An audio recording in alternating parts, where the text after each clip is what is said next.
Good afternoon, science fiction fans. We have made it to episode number 28. We are in Guardsman, Book 3, Wrath and Retribution. Today we are going to be hitting chapter number 70. So, please sit back, relax, and enjoy. When we're done, don't be afraid to hit that like, subscribe, and leave a nice comment. Love to hear from you. Please enjoy.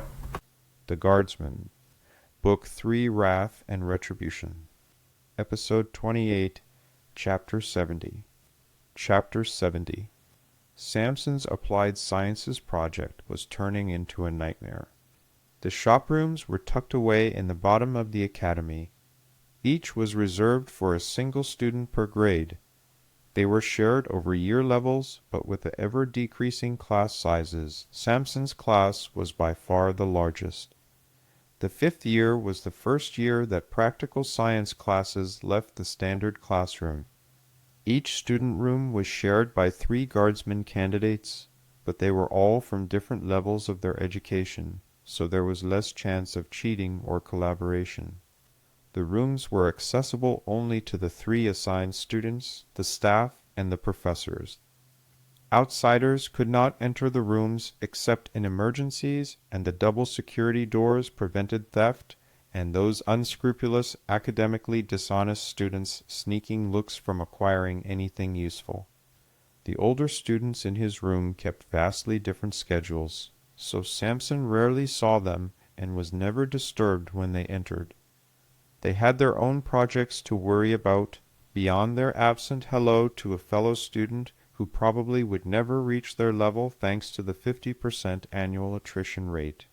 They treated him with a generally benign disregard. Unless he needed help with a piece of equipment he had never used before and the faculty was not available to help, they generally didn't speak to each other. The penalty for academic dishonesty was immediate and permanent expulsion. Those in Samson's year who had survived the annual halving of their classes 4 times at the end of every prior year, were serious about their education and rarely resorted to cheating. The academy's security was too good, and the professors were too competent and constantly aware of their surroundings to allow it to slip. On top of the trained aversion to cheating, the penalties were publicly and virulently enforced. Samson didn't even want to associate with people he suspected of cheating. They were below contempt, and their taint was contagious. The project he was working on was simple enough. At least the vague directions were simple. Build a weapon system that produces the most devastating effects on the battlefield. Using the basic principles of applied sciences, learned during the lectures in the first half of this year's class.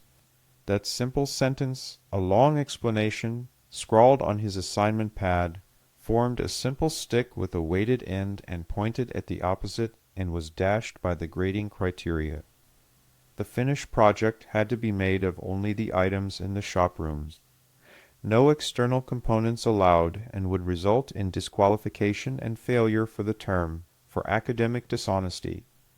The device was graded in the categories of functionality, professional completion of a finished product, effects on the enemy, and the overall number of class concepts included. The deadline was 7 working days. Frustrated with his face cupped in his hands, while elbows and chest leaned over the workbench, he inventoried the workshop again. There was rope. There was lots of rope, from string diameter to colossal thumb gauge. There was lumber in various sizes and dimensions, all squared, but the upper-class candidates had shown him how to use the wood mill and lathes. There were various mismatched gauges of steel bars, but very few of them. There were parts and junk from various industrial machine parts, to primitive heavy metal and electrical motors, to pieces of modern tech that were hardly recognizable with so many of their useful components stripped away. Every single piece of electronics and all the motors were stripped of their power cables. There was even a ceramic pistol barrel, cracked of course. Some idiot had dropped a huge metal motor on the back half. There were even 7 half-circled accelerator coil electromagnets. They were all of course stuck firmly to some other metal components, often sticking them together in bizarre chains. They weren't supposed to carry a permanent magnetic charge, but the old ones picked up charges under the constantly applied Gauss power supply. These were probably many decades old, at least if not over a century old, and their presence meant that all the delicate electronics in the bin were fried. Samson idly wondered if the instructors had added those contaminated coils to the electronics just to achieve that purpose and fry all the electronics and delicate magnetic circuits in the bin to the point of uselessness. Samson figured that had probably been done on purpose. It matched many of the other tricks and trials they concocted for their students to overcome, like living in a world full of technology and the younger students being forced to write everything by hand in paper notebooks. They were just little ironies that had to be overcome to succeed at the academy. There were hammers, but no nails. There were no screws either, but there were no screwdrivers, either mechanical or manual, so that was not an issue. There were chisels and other woodworking products. There were various bits of cloth and leather and padding from furniture and what appeared to be discarded rags. There was a gantry system on the ceiling consisting of pulleys and levers for lifting larger loads. Taking apart the tools in the room to cannibalize them for parts would constitute vandalism of academy property and academic dishonesty. It was harsh, but that was the punishment for depriving other students of their ability to work, so he couldn't take those apart for pieces. The academy focused much of its effort on working to better the individual students in order for them to work more effectively as a team during sporting events and competitions. Screwing his buddies and fellow classmates regardless of their age ranking was a repugnant thought anyway. Frustrated, he pulled his sketchbook from his bag. The art class was easy and not graded for academy graduation points or class standing. It was a required class for creating well-rounded young men, and he could use the pad for ideas. He started drawing the concepts that the applied sciences class had studied. The first and most primitive was the wheel. He drew electricity, but since there were no power cables, that was useless. He drew a hill with the ball on top for potential energy and an arrow with that same ball rolling down for kinetic energy. He doodled torque on an engine into horsepower at the base of a wheel, then added the equation they had been taught for the derivation of the horsepower number. He added the arcing ballistic sketch of the projectile fired falling faster as it slowed, and gravity continued to pull. He drew the hydraulic principles that allowed small movements on one fluid to lift a much larger one. Samson looked up at the pulleys and sketched that system of the blocks and tackles that allowed a single rope to pass through the system several times, reducing the effort needed to lift an object, by allowing the user to divide the work over a longer distance of rope than the distance the load was moved. Thus heavy objects were moved with minimal effort by dividing the work over more length of rope. He even remembered the brief discussion of composite and compound materials, which was a short unit, but layering materials often made them stronger. That might be a simple way to increase the number of lessons included in his project. He almost forgot levers and angled supports. Those were so simple that he didn't even think of them until last. Samson looked around the room and circled the principles available to him with the working materials. Electricity and hydraulics were out. There were no power cables and no fluids to use for hydraulics. Water was available, but nothing suitable to hold it, unless he planned on carving wooden pipes. That still left most of the first half of the year's lessons available for use. Samson was almost puzzled to tears as he continued circling the lessons in his sketchbook. He absently started drawing lines to connect the pieces and parts. He made 2 connections followed by a third. The 4 connected principles tickled memories from his prior year's history class. He recalled something about ancient Earth empires and their tools of war. After all, that was what this project was about. Applying lessons from science to the trade of war that they were all ultimately studying at the Guardsman Academy. One particular piece of equipment crept into his mind's eye, allowing him to circle and connect more principles. Samson sighed and shook his head at the impossibility of this project. If he made it really small, it would be less impressive and the parts much more difficult to make.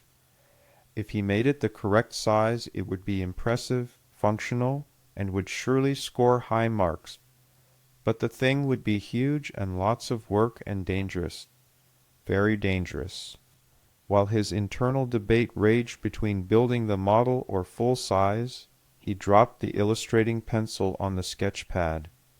Standing for the first time in what felt like forever, he stretched. He had no audience, but the dramatic sigh was no less impressive. He turned to the small reference terminal by the door, one of the very few electronic devices he was actually allowed to use, and pulled up the relevant information. Samson pulled up multiple videos, illustrations, and images of the ancient weapon he had in mind. He even found references with detailed schematics and images describing how it was designed and used on ancient Earth long before humanity dreamed of leaving the planet or even flight. The device itself was so quaint and simple, yet unbelievably powerful. As he watched and rewatched the videos of the thing in action, he mentally removed parts that he would not have the tools to create. However, they were easily substituted with other principles that would earn higher marks for including multiple lessons in the project.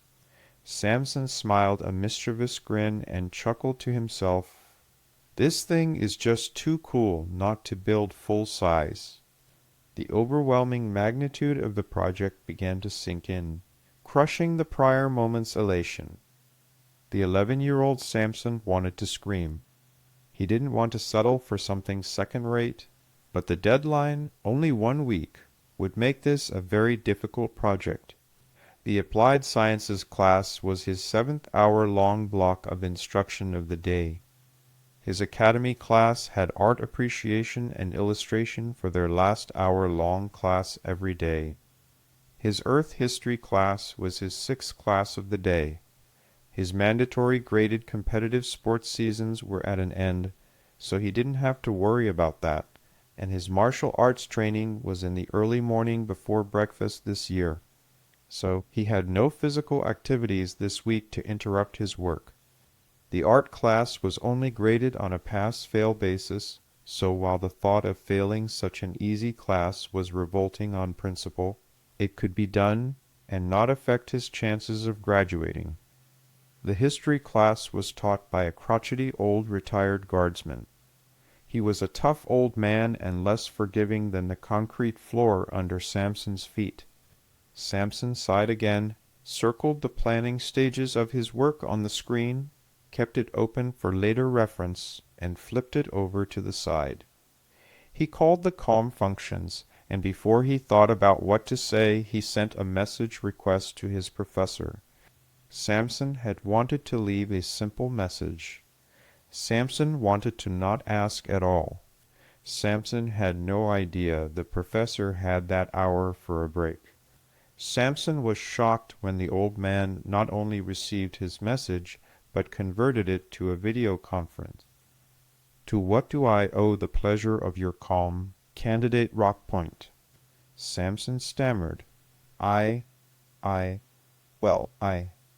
His most difficult professor rolled his eyes in frustration and barked, "Out with it, boy."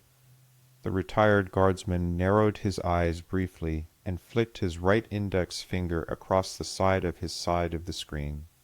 While Samson began to stammer, the professor rapidly played several fingers on his right hand over the screen on his end of the conversation. Samson could see his hand movements briefly captured by the vid camera, but could not see what the professor was working on. The retired guardsman turned professor's eyes narrowed briefly again as he flicked back and forth, ignoring Samson's incoherent babblings. He leaned back in his comfortable leather seat. when the left side of the professor's mouth blinked into a half-smile and disappeared as quickly as it arrived, Samson finally found his voice. "Professor, sir, I have a large project I am working on, and well, I know that I am a junior student in the academy, but I think I need your permission to miss a few classes." Samson finished the last in a nearly squeaked rush before his terrifying professor could say anything else. The professor's eyes narrowed to slits as he considered his impertinent prey. Why in the Creator's vast universe would I ever consider allowing you to cut my classes in the middle of the academic semester? Why in the depths of hell would I be interested in assisting you with your pathetic little project? Samson's brain was locked in terrified shock. There was a reason this was the most feared professor in the history department. He was living history and a highly decorated guardsman in his own right. Before Samson's brain caught up to the moment and caught his words, his tongue blurted out, "Because it is partly history too, sir."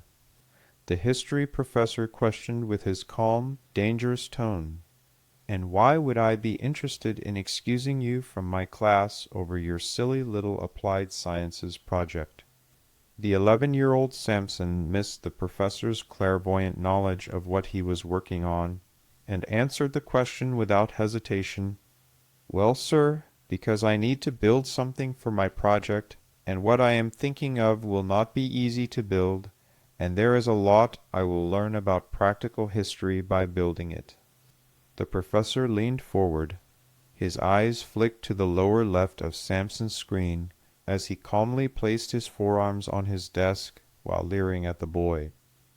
"Well, how is it that an impertinent little whelp like you, in only his 5th year at the academy, thinks that he can dictate terms to me?" He didn't like being called a whelp, whatever that was. By the tone, it didn't sound very nice.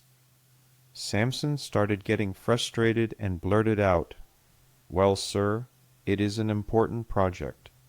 Dismissively, the history professor reminded, "It may be an important project to you, maybe, but it is irrelevant to my current block of instruction for your year group's class. Why would I care about your silly little project? Why should I sacrifice my time and energy accommodating your flight of fancy when it will only end up making more work for me?" Samson snapped eagerly, "My project won't consume any of your time.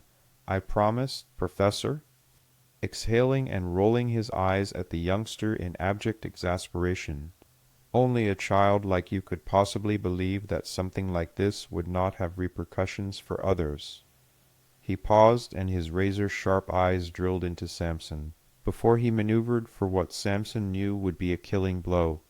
Candidate rock point. The difference between an adult and a child is that the adult understands that there are consequences for their actions.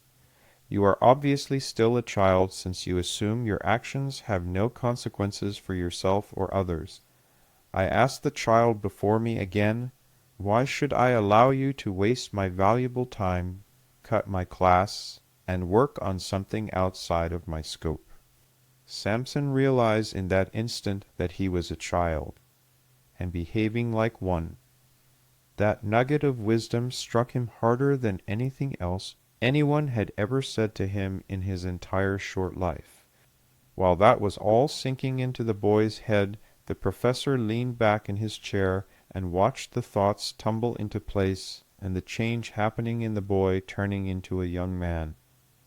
The young man's mouth hung open while his eyes were unfocused. He asked, surprising them both, "What about a trade?" Samson only heard himself speak and didn't realize he had until his professor sat forward again, and asked with a devilishly amused smile, "A trade? Well, if this isn't an unexpected and mildly pleasant surprise." He thought for a moment before asking, "And just what is it that you have to trade for my time, Candidate Rockpoint?" He was committed now and pinched his teeth and lips together before he finally spoke.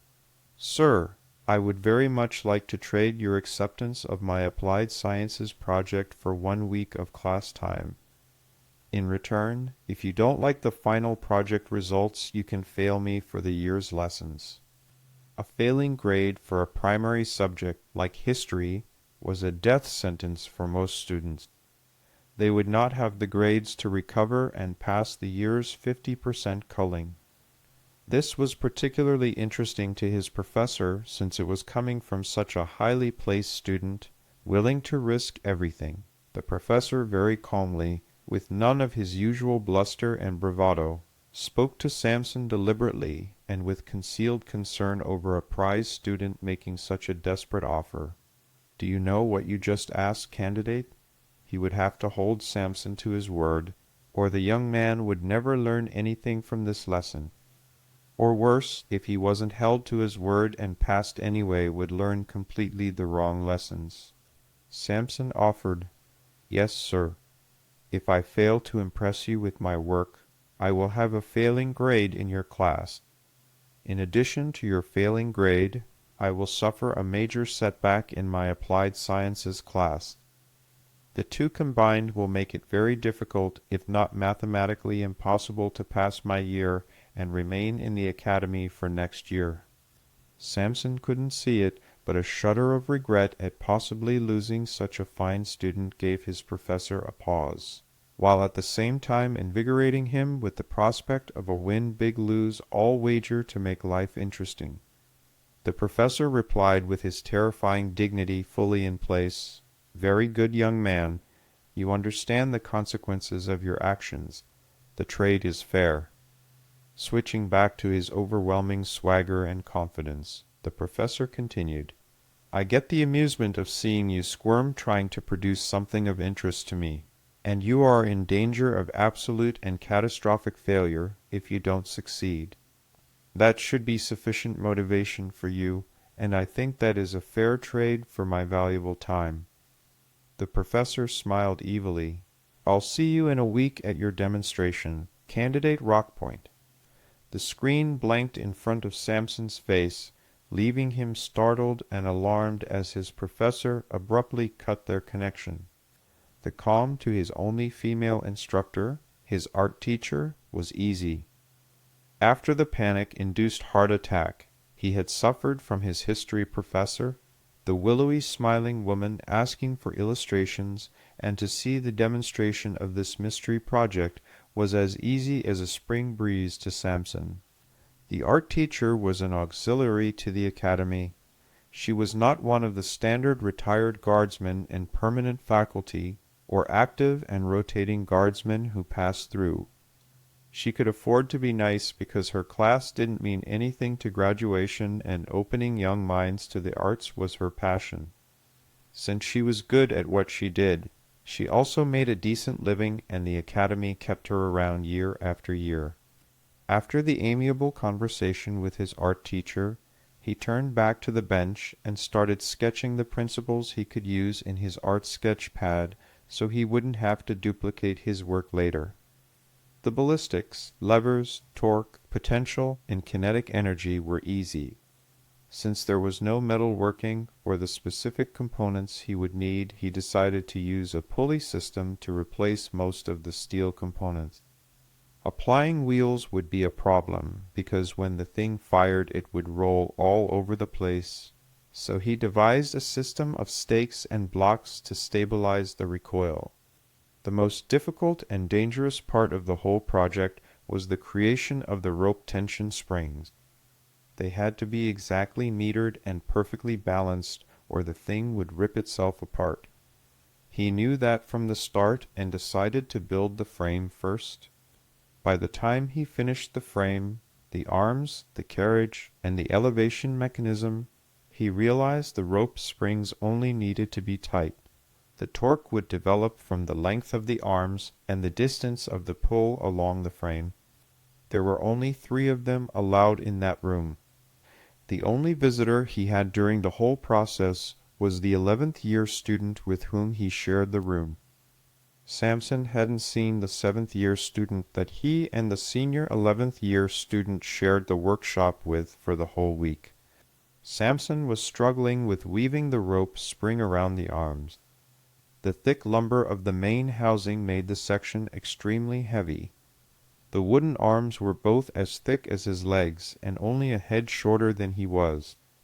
Both arms were held and pinned into place by a steel pin that ran the entire height of the device and pinned in place at the top and bottom by a wooden platform. Samson had taken the expedient approach of bending the ends of the steel rebar, top and bottom, in opposite directions. The openings in the top and bottom plate were large enough that many loops of rope could pass through both top and bottom, but the bent steel was too long, by the full length of his forearm, to slip into the rope's working loops. The spider web tangle of cut and abused rope stopped the older candidate in his tracks when he entered to work on his own project. For several long moments he just stood frozen in the interior doorway, holding his identification card, with his mouth hanging dumbly. He was so shocked by the mess that he had to ask, "What the hell are you doing?" Samson complained, "I'm having trouble weaving my rope spring." The older of the two looked at the device, and after a moment's pause recognized the disparate parts he had seen over the last few days for what it was. Now that the top was finally assembled, and the carriage was ready, he ignored Samson's complaint and marveled out loud, "You have got to be kidding me. I have been looking at these pieces for the last few days, and thought I was going crazy because I kept coming to this conclusion. I can't believe you built this by yourself." He looked at the parts as they were assembled. "You are using rebar, top and bottom, to hold the rope and the arms." The statement was accompanied by his nosing around the device. He stuck his nose in the hole. "The rope, if it is tight enough, will hold the parallel rebars in place, front to back, and tension will hold them in place side to side, so they won't slip out. I like this design. It's simple and pretty elegant, in a crudely functional sort of way."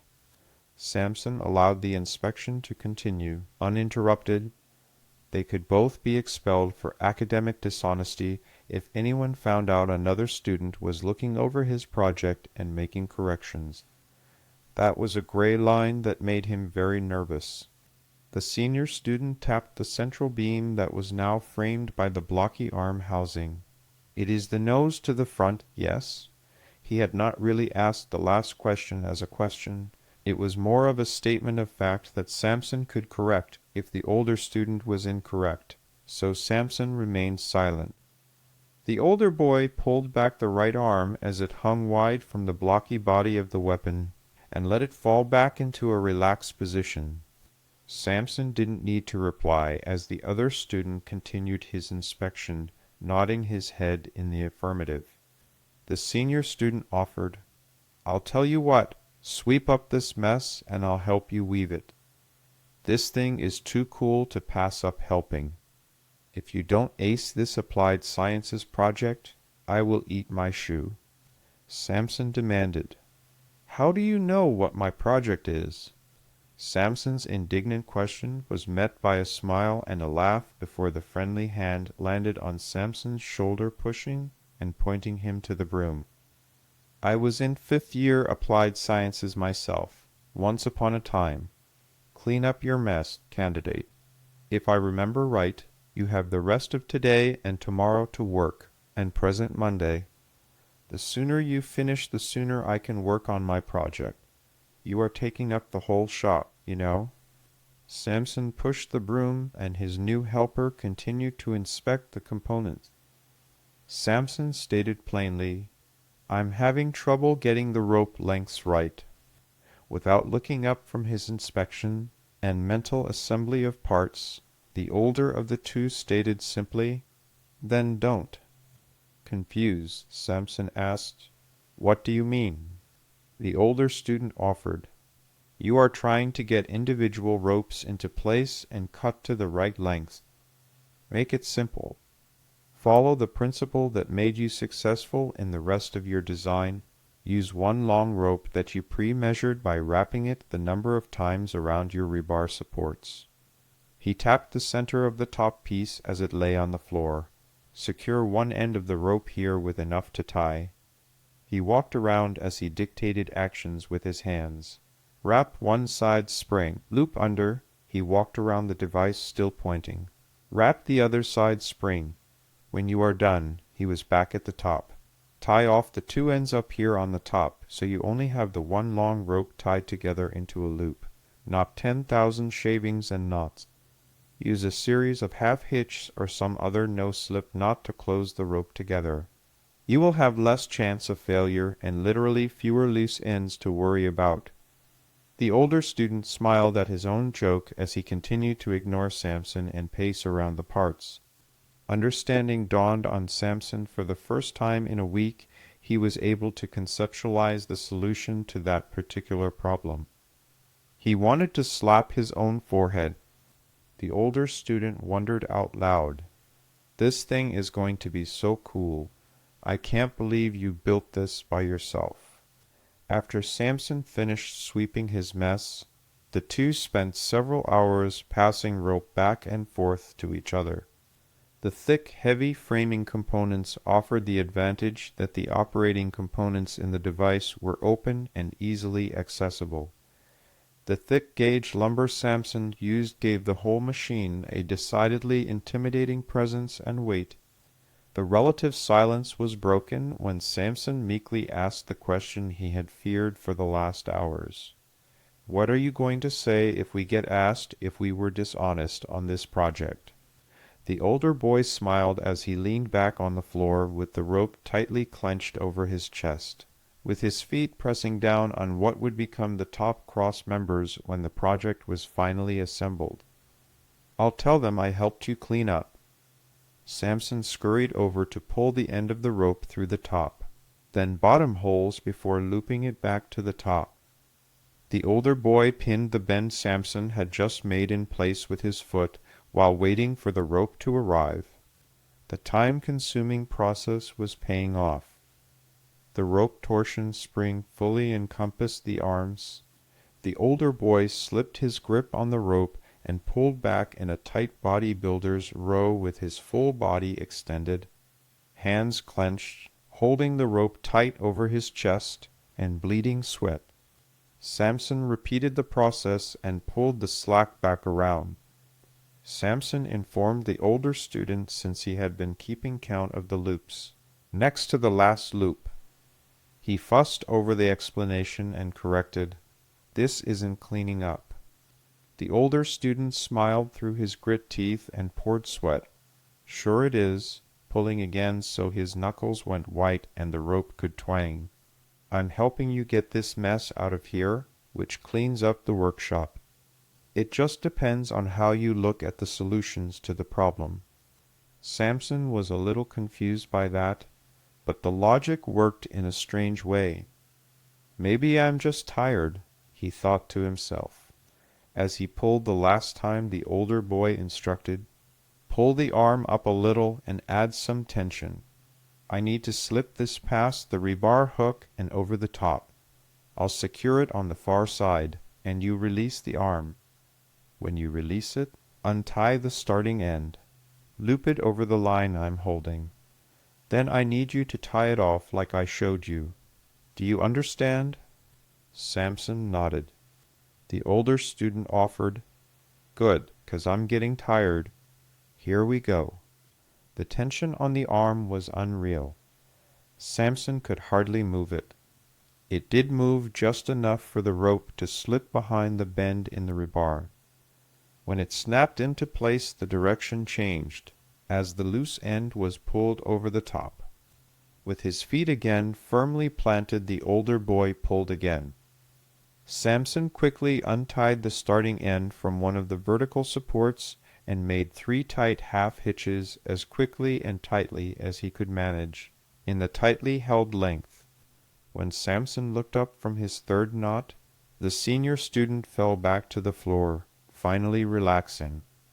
He gently fanned his hands through the air to cool their burning palms. "I think I need a shower.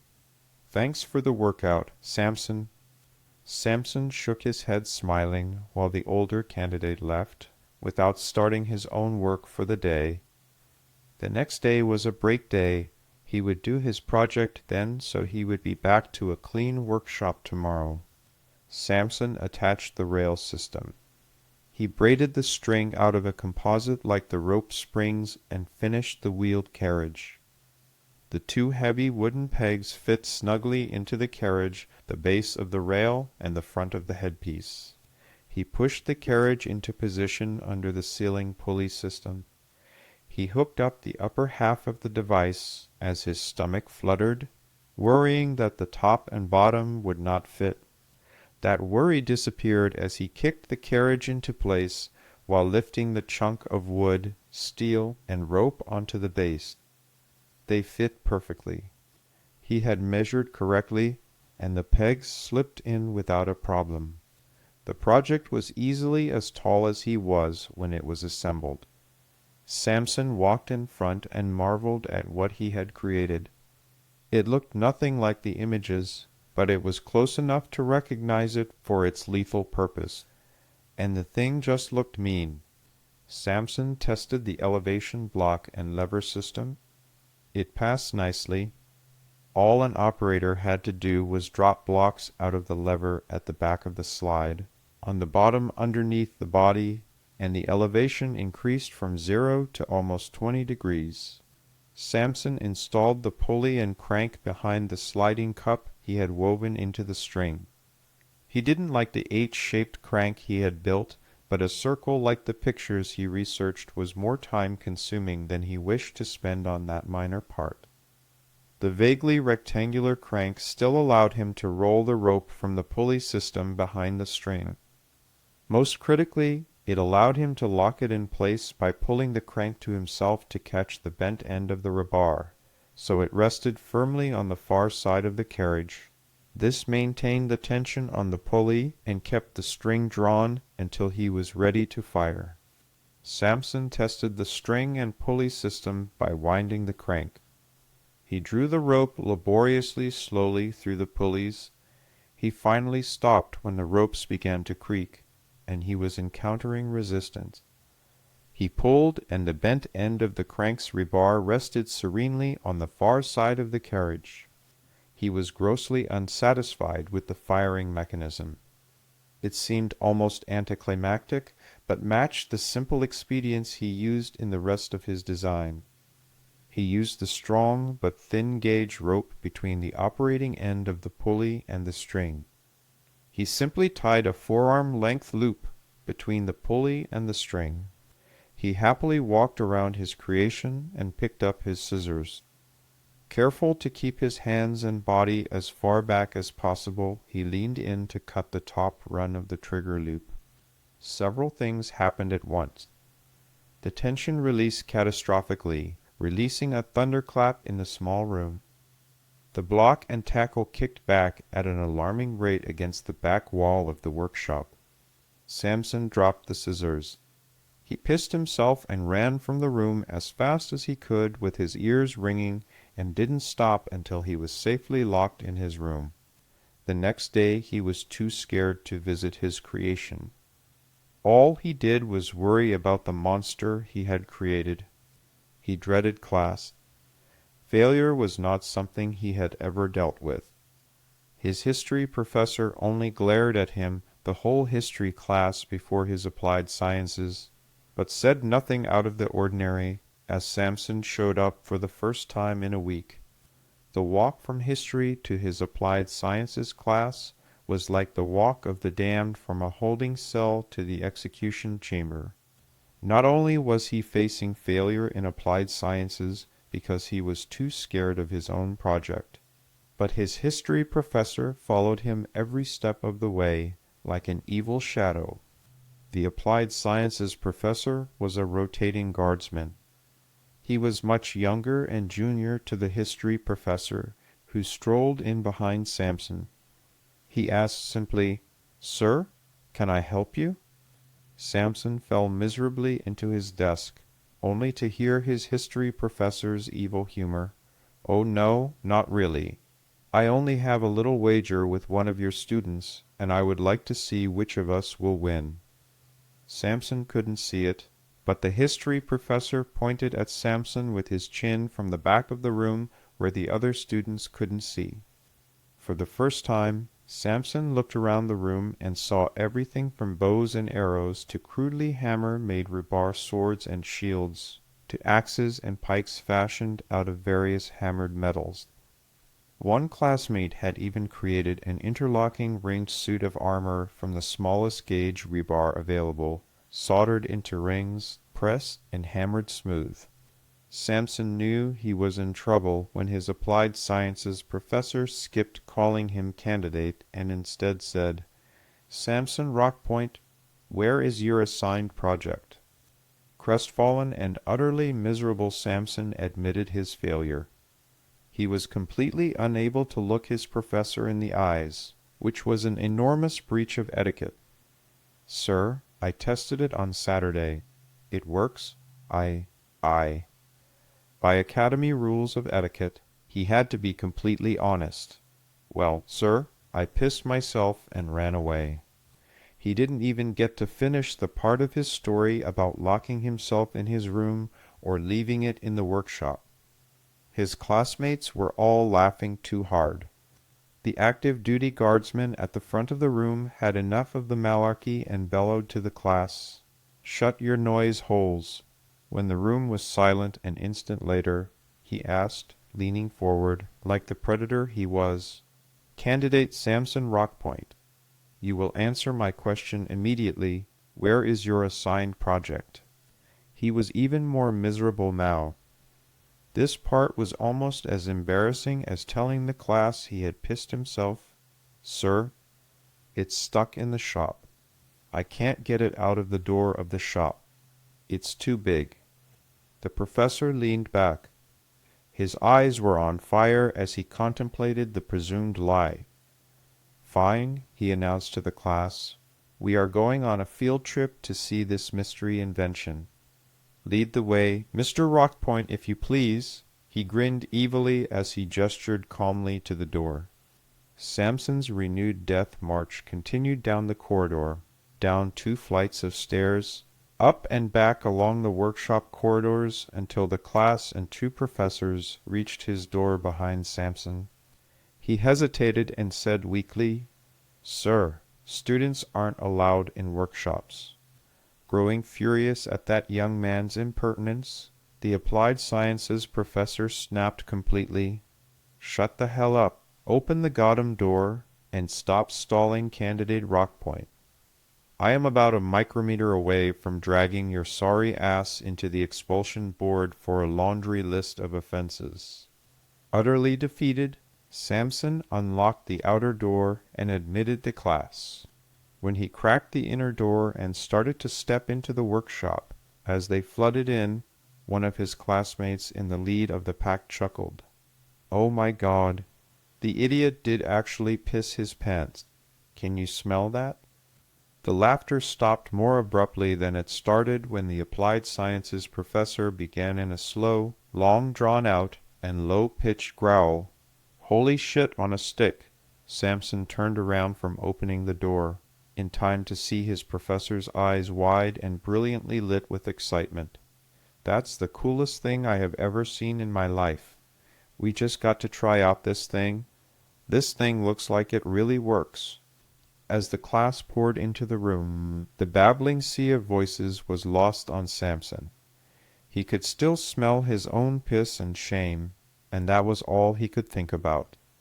He was so embarrassed that he immediately crept around the far side of the workbench to get as far from the class and the contraption as possible.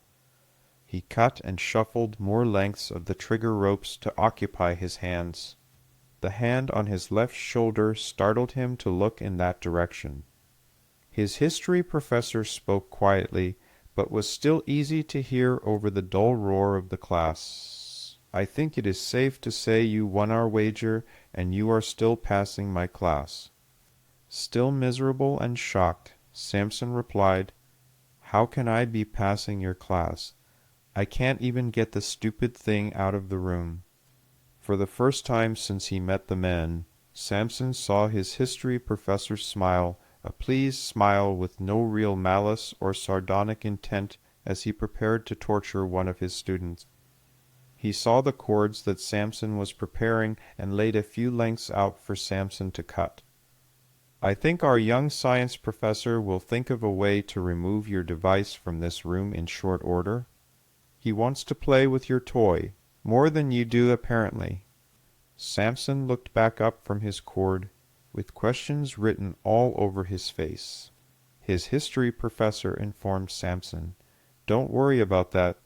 Samson, did you know that the soldiers all those thousands of years ago who built those things were not only professionals, but they had blacksmiths traveling with their legion camps to fix their weapons, and that they could custom make special parts, and that the soldiers were all specially trained and could work together to make these things, and that they all worked in teams to do that work?"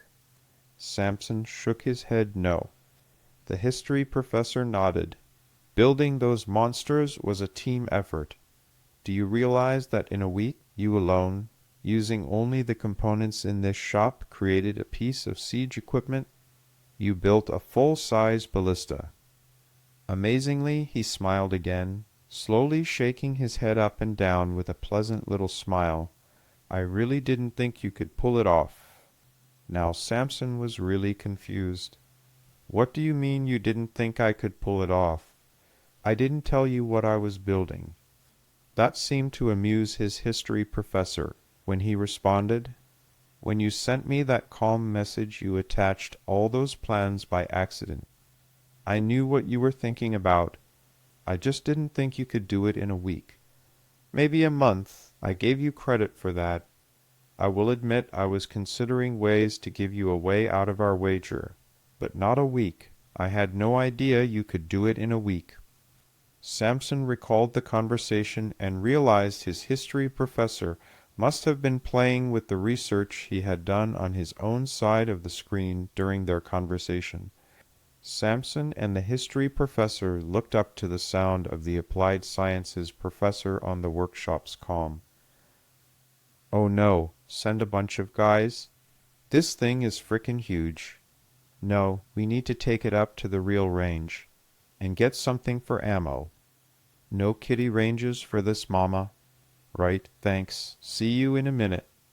Samson was uncomfortable when the sciences professor politely interrupted and steered them both, Samson and the history professor, over to the ballista. He then asked Samson to explain the workings. While he was detailing the class's principles and the parts and how he put it together, he repositioned the pulley system and tied one of the cords to the back of the sling. Samson was mortified as commissioned guardsmen in uniform. Professors and eventually the Academy's headmaster poured into the room. There were eventually so many adults that students were being crowded on top of each other and into corners.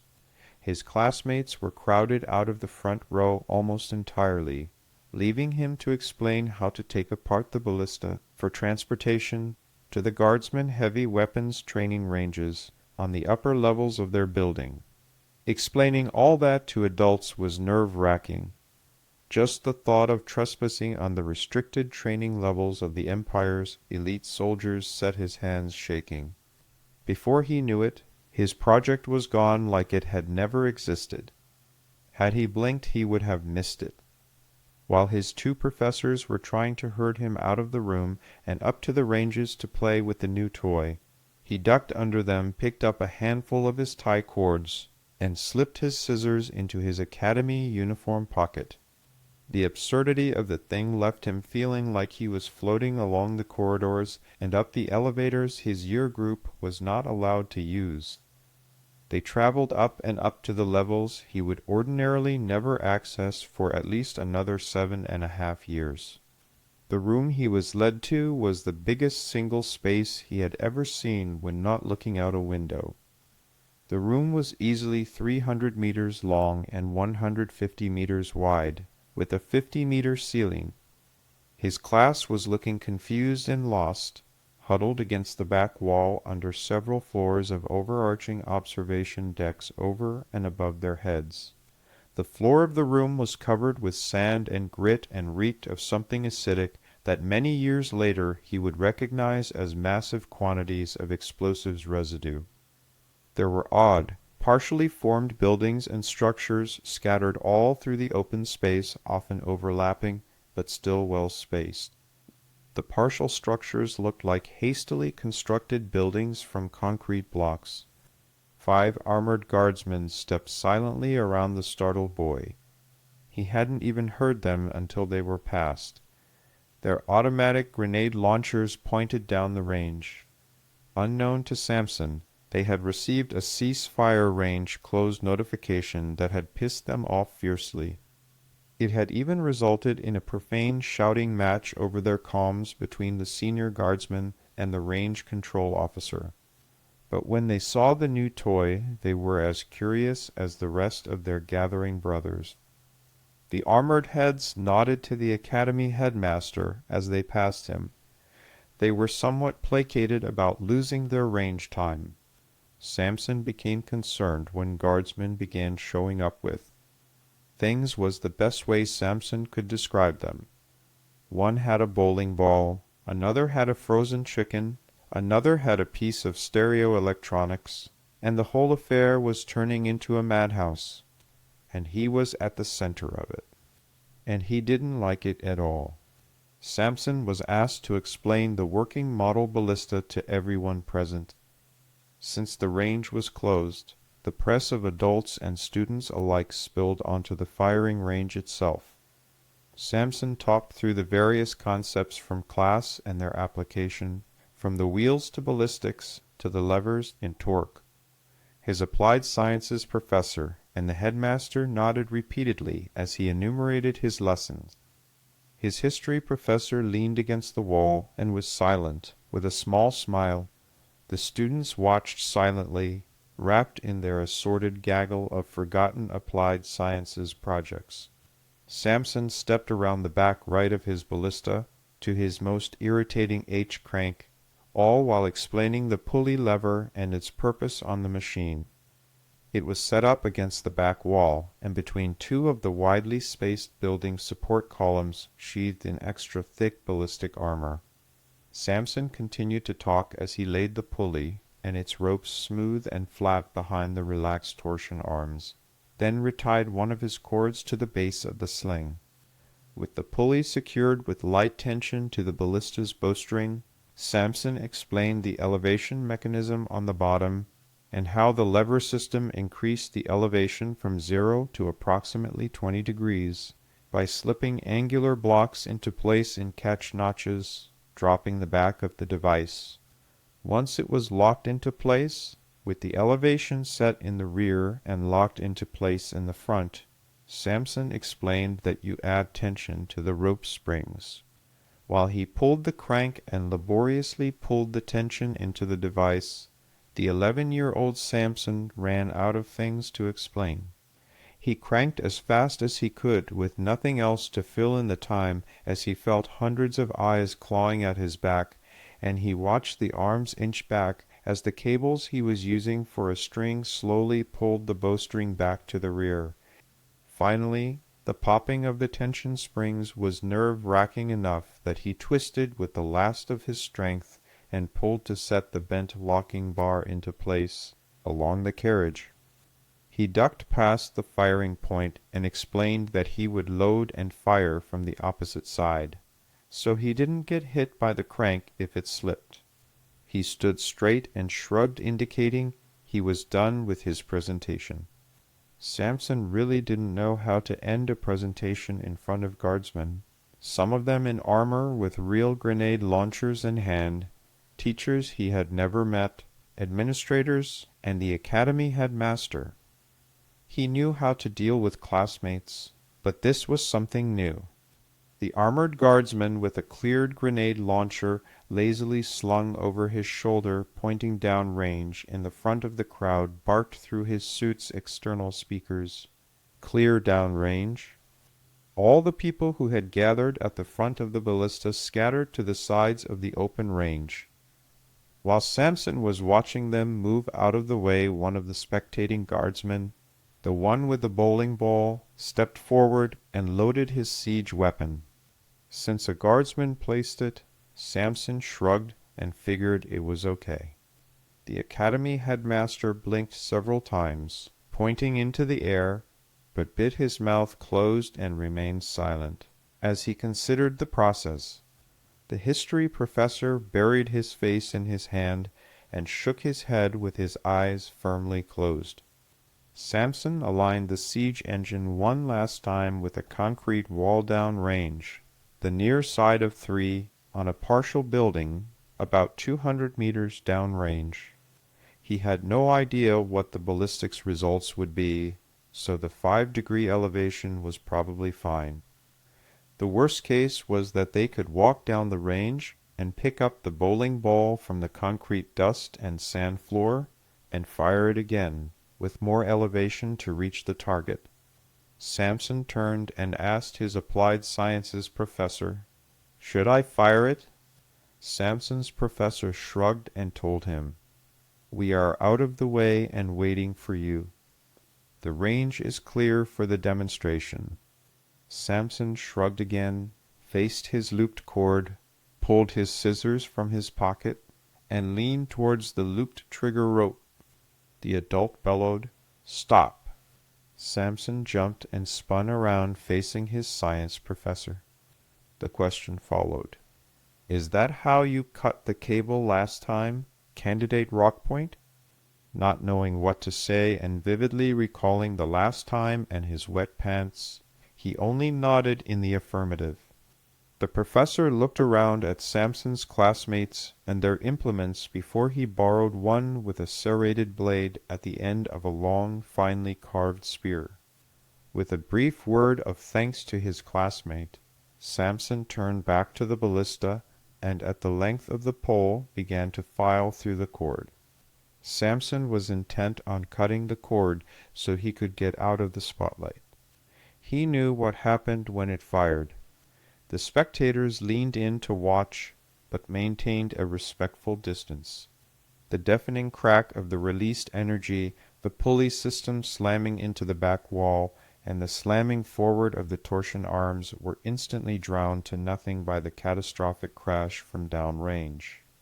Several wide-eyed classmates jumped and sympathetically pissed their pants, making a soupy mess of the floor. Samson looked down range and his jaw dropped. He may have done well on his project, but he was in real trouble now. He had blown a hole in the mock building's concrete wall large enough for him to walk through without ducking. At 200 meters he had smashed the concrete into shattered powder and rocks. The dust and flying debris were still bounding around downrange, while the racket from the impact echoed in the cavernous room. He was in a lot of trouble. He wanted to piss himself too and crawl away into a corner and die. The smell of piss invaded his thoughts, and he checked to make sure he hadn't embarrassed himself again. He was dry. That was a modest relief, at least. When he looked up from his uniform bottoms, it took only a second before the roar of the guardsmen shouting yes startled him back to reality.